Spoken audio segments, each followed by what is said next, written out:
আসসালামু আলাইকুম। এই তো চলে আসলাম বাসায়।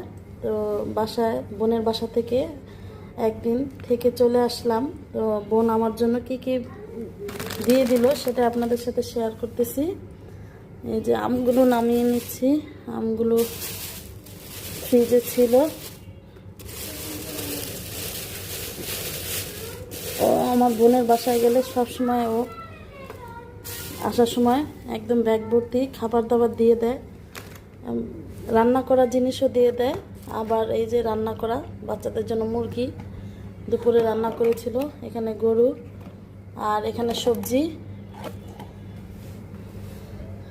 আর এটা কচুটাকে ভাপ দিয়ে দিয়েছে, এটা বাসায় বলছে রান্না করতে।